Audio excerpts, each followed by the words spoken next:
Sekitar 20 hari setelah insiden yang menimpa, Yu Menglong tepatnya pada 4 Oktober Oktober, seorang warganet yang dikenal cukup berani mencoba mengunjungi langsung lokasi kejadian di kompleks perumahan Yangguang Shandong, tepatnya di gedung 18 Yuexia Gishi yang terletak di sisi utara kompleks dekat sungai. Dari gaya bicaranya, banyak yang menduga bahwa penelusur tersebut kemungkinan adalah seorang perempuan yang berani. Dalam kunjungannya, ia berhasil mengonfirmasi dua hal penting. Pintu utara kompleks memiliki dua akses masuk. Satu berupa gerbang dengan sistem kartu, dan satu lagi adalah pintu untuk tamu yang dijaga oleh seorang satpam muda. Dari jarak sekitar 10 meter, ia memperhatikan situasi selama beberapa waktu. Lalu memanfaatkan momen ketika seseorang sedang memindai kartu untuk masuk, ia pun masuk bersamaan tanpa dicegah. Satpam hanya bertanya, apakah mereka memang ingin masuk, namun tidak berusaha menghentikan. Warganet itu balik bertanya, apakah di kompleks ini dilakukan patroli selama 24 jam? Satpam menjawab, ya. Ia lalu bertanya lagi, kalau begitu, mengapa tidak ada yang mendengar teriakan dan tangisan malam itu? Satpam malah balik bertanya, apakah Anda seorang penggemar? Dari reaksi itu, warganet menyimpulkan bahwa pihak keamanan mengetahui tentang peristiwa yang menimpa Yu Menglong, bahkan mungkin sudah ada penggemar lain yang lebih dulu datang ke sana. Ia menjelaskan bahwa dirinya bukan penggemar, bahkan tidak mengenal Yu Menglong sebelumnya, dan hanya datang untuk melihat langsung. Dengan tenang ia menyampaikan rasa heran dan kemarahannya. Jika kompleks itu benar-benar dijaga 24 jam, mengapa tidak ada yang bertindak saat kejadian itu terjadi? Mengapa tetangga yang mendengar suara tangisan tidak melapor polisi? Satpam menjawab singkat bahwa ia tidak tahu. Lalu ia menelpon seseorang temannya untuk pergantian jaga sambil berkata, ada dua orang penggemar datang, saya tidak sanggup menghadapi sendiri. Warganet itu heran. Dalam pernyataan resmi disebutkan bahwa Yu Menglong telah minum. Lalu apa yang perlu ditakuti? Tak sampai 1 menit setelah pertanyaannya, itu satpam pengganti pun datang. Dan mereka berbincang di pos penjagaan mengenai kedatangan para penggemar. Satpam itu berkata, saat itu seseorang membuka pintu pengunjung menggunakan kartu pintu belum sempat tertutup. Warganet itu pun memasuki kompleks. Satpam tidak menghentikan, hanya melapor lewat walkie-talkie. Ada 2 orang yang masuk. Setibanya di depan lobi gedung 18, warganet mengambil beberapa foto. Tak lama seorang satpam yang lebih tua datang menghampiri. Di bahunya tergantung lampu merah, putih, biru berkedip. Ia berkata dengan nada tegas, di sini tidak boleh berhenti, tidak boleh memotret. Warganet memeriksa sekitar, tidak ada garis pembatas polisi dan bekas sudah dibersihkan. Jendela berlapis kaca yang sebelumnya rusak pun sudah diperbaiki, tidak tampak lagi sobek. Di bawah jendela itu terdapat pita pengaman selebar 2 hingga 3 meter, serta semak setinggi 1 meter. Lebih yang dapat menjadi penahan jika seseorang jatuh. Warganet kembali bertanya pada satpam senior itu tentang patroli 24 jam, dan ia membenarkan. Namun ketika ditanya lebih lanjut, satpam itu menjawab, saya tidak tahu, tidak bisa bicara, dan tidak perlu menjelaskan. Warganet lalu menegur dengan nada emosional, apakah Anda tidak punya orang tua, tidak punya anak, tidak punya hati nurani? Satpam menjawab, saya hanya bekerja, saya dibayar untuk menjaga. Melihat warganet enggan pergi, satpam mengatakan akan memanggil polisi. Beberapa menit kemudian datang seorang satpam bertubuh tinggi besar yang juga meminta mereka segera meninggalkan tempat. Satpam tua itu menambahkan, ini kompleks mewah, orang luar tidak boleh berlama-lama. Sudah lihat, jadi silakan pergi. Namun warganet tetap di tempat hingga kemudian datang seorang petugas properti yang berbicara dengan sopan. Kalau sudah melihat, silakan keluar dulu. Kalau nanti ingin datang lagi bisa menghubungi kami terlebih dahulu. Dalam perjalanan keluar, petugas itu berkata, sekarang nama Yu Menglong makin terkenal. Dulu mungkin hanya 10 orang yang tahu, sekarang 100 orang tahu. Warganet menjawab, ya sekarang seluruh dunia tahu. Akhirnya, warganet itu menyimpulkan 2 hal penting dari kunjungannya. Satu, kompleks tersebut memang memiliki patroli 24 jam. 2 pihak keamanan dan pengelola tidak menyangkal adanya suara tangisan malam itu. Jika kedua hal ini digabungkan, kesimpulannya jelas. Pada malam peristiwa itu, memang ada suara tangisan dan teriakan keras yang pasti bisa didengar oleh petugas patroli dan para penghuni. Namun tidak ada yang bertindak, tidak ada yang melapor. Hal ini menimbulkan pertanyaan besar. Apakah pihak keamanan sudah diberi peringatan sebelumnya untuk berpura-pura tidak tahu apapun? Ataukah para penghuni kompleks sudah diancam lebih dulu agar tidak berani melapor atau bicara tentang apapun yang mereka dengar malam itu? Mari kita lihat kaki tangan yang membunuh Yu Menglong telah ditarik lagi meningkat menjadi 46. Dan kemudian daftar kaki tangan yang membela orang-orang itu, daftar pengamat ini yang telah ditarik oleh netizen ya guys ya. Menurut netizen gitu sekarang menjadi 46, yang tadinya ada 17 terus naik ke 21 dan sekarang 46. Dan mereka mungkin juga kaki tangan, semua kaki tangan kayak malu dan kemudian mengejar para pelaku satu persatu. Guys, kita masuk lagi ke segmennya Yu Menglong ya. Nah, ini ada beberapa terkait kasusnya Yu Menglong. Mungkin kalian tadi sudah melihat beberapa ya video terkait info dari Yu Menglong kematiannya ya. Nah, ini ada lagi guys yang harus kita lihat, kita komentari juga tentunya ya. Buat kalian yang baru mampir, jangan lupa nih bantu subscribe Uki Kelvin ya, supaya kalian gak ketinggalan update yang terbaru yang lagi viral ya. Nah, ini ada video selanjutnya, yaitu tentang Yu Menglong gelisah karena menahan lapar dan tak bisa duduk dengan diam ya. Dan saat Yu Menglong dikasih satu buah apel, apelnya langsung dimakan dan tingkahnya seperti sudah kelaparan sekali guys. Nah, ini kita lihat seperti apa ya.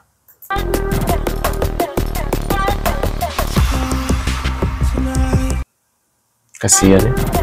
Nah, ini demi sebuah peran, ia belajar merasakan bagaimana menjadi seorang wanita. Oh, itu kakinya guys ya, tuh. Oh, ini di sini ya. Yu Menglong belajar menjadi wanita yang lembut, anggun, dan penuh pesona. Ternyata memang manis rasanya seperti wanita. Wow.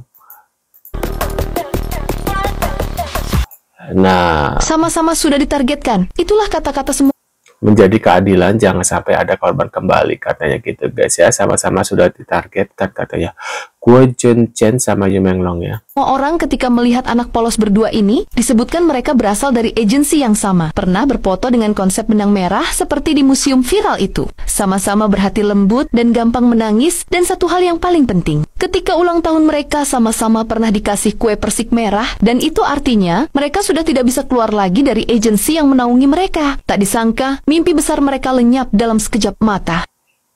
Waduh. Bentar, ini ada apa nih? Kelek. Ini ada seperti apa ya itu ya? Operasi atau bekas apa itu ya?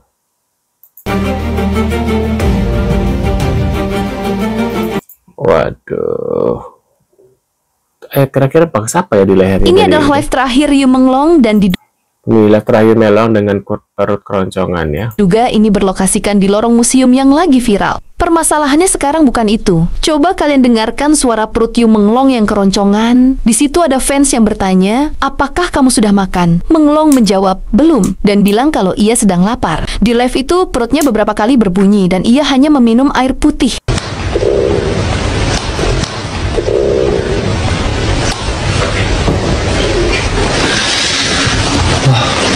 怎么回事？怎么？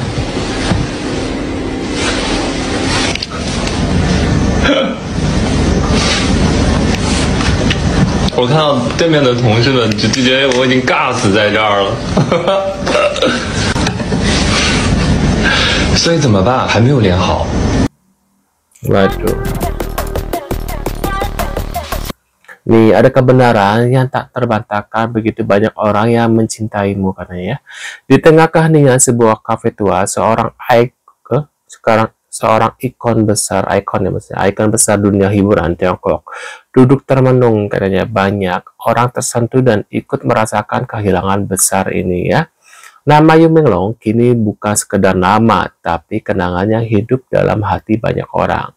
Perjalanan hidup dan bakatnya telah meninggalkan jejak orang dalam di dunia hiburan. Ketika seseorang pergi, tapi cintanya tetap abadi, maka ia tidak pernah benar-benar hilang, katanya gitu guys ya. Waduh, nah ini kita lihat. Tuh, ini dikasih tanda merah ya. Nah, ini postingan November 2024 ya. Wajah Yu Menglong lelah dan penuh lebam di pipi ya. Bahkan riasan pun tak mampu menyembunyikan luka ya di wajahnya ya. Nah, ini benar-benar hal yang ingin dikatakan tapi tak mampu diungkapkan gitu guys ya. Nah, tahukah sahabat semua bahwa dengan gerakan moral memboikot nonton film atau drama Cina, terutama yang diproduksi Tianyu Media, itu akan mempengaruhi industri hiburan Cina. Meski dampaknya dianggap tidak terlalu signifikan, tapi namanya bisnis, sekecil apapun kerugian pasti akan menjadikan evaluasi produsen. Nah, disinilah posisi kita, terutama penggemar Yu Menglong di Indonesia maupun di mana saja bisa melakukan kesadaran itu, maka produsen industri hiburan Cina pasti akan melihat ada apa di Indonesia sampai keuntungan bisnis hiburan mereka sedikit menurun. Kita asumsikan saja 1 juta orang Indonesia melakukan kesadaran itu, pengaruhnya dipastikan akan dilihat Cina. Terlepas dari cibiran orang lain bahwa itu tidak berpengaruh, kita lakukan saja perlawanan itu. Dan sepertinya hanya masyarakat Indonesia lah yang memiliki kekuatan melawan raksasa industri hiburan Cina. Kita tunjukkan kepada dunia internasional bahwa Indonesia punya cara sendiri untuk melawan segala kezoliman. Waduh. Guys, ada info terbaru lagi, katanya ini Apa ini, pengakuan mengejutkan ya? Salah satu namanya yang disebutkan dalam pengakuannya telah hilang dari pandangan publik ya, memicu ketakutan akan penutup yang lebih luas ketika fragmentasi skripnya secara online. Bangsa ini dibiarkan terhuni ya. manajernya si Yu Menglong itu sudah ditangkap di Taiwan. Ingat ya guys, sepandai-pandainya tupai itu melompat pasti akan jatuh juga. Waduh. Apa nih, Go Jun Chen kembali muncul di hadapan publik. Namun kondisinya terlihat tidak seperti dulu ya, seceria dulu ya. Ia tampak agak tertekan hingga membuat sebagian orang berspekulasi dan mengaitkan keadaannya dengan pengalaman yang pernah dialami oleh Yu Menglong gitu guys ya. Itu lihat ya wajahnya. Tuh guys ya. Yu Menglong dan Guo Junchen berada di agensi yang sama. Coba kita perhatikan cara mereka melirik seperti ada yang mengawasi. Ini menurut pertemuan dari netizen ya guys ya. Tuh kan langsung Yu Menglong bersama dengan Guo Junchen tuh melihat ke arah yang sama gitu ya. Waduh. Nah ini ada juga Salfok sama Yuan ya. Ternyata selama ini dia pakai wig, lepas lah saya pasti siram air ya. Tapi tetap ganteng kok, mau gimana pun cina gitu. Dapat dikatakan bahwa karena kasusnya Yu Menglong dapat membawa keluar Xiao Renliang, Wang Xingjun, Xu Feng, dan sebagainya. Beberapa insiden kematian dan kematian jadi tentang pengorbanan hati orang yang menjadi bintang dimanipulasi dan hilangnya orang biasa untuk hidup tubuh. Waduh, di narcissism nih ya. Banyak orang berdiskusi, lalu ada statistik dari seorang netizen. Jadi ini bulan Oktober kurang dari sebulan adalah sekitar 16 hari. Jumlah orang hilang di Tiongkok sangat besar. Kecil untuk siswa sekolah dasar dan menengah biasa, besar untuk orang dewasa. Banyak orang telah melaporkan hilangnya keluarga. Apakah menakutkan menonton video ini? Ini adalah daftar nama satu persatu yang padat yang hidupnya hilang, benar-benar menakutkan. Nah, itu dia guys ya. Beberapa info terkait Yu Menglong. Mungkin kalian punya reaksi atau komentar, bisa tulis di kolom komentar seperti biasa. Terima kasih sudah hadir dan kita akan bertemu lagi tentunya di video selanjutnya. Saya selalu buat kalian. See you guys.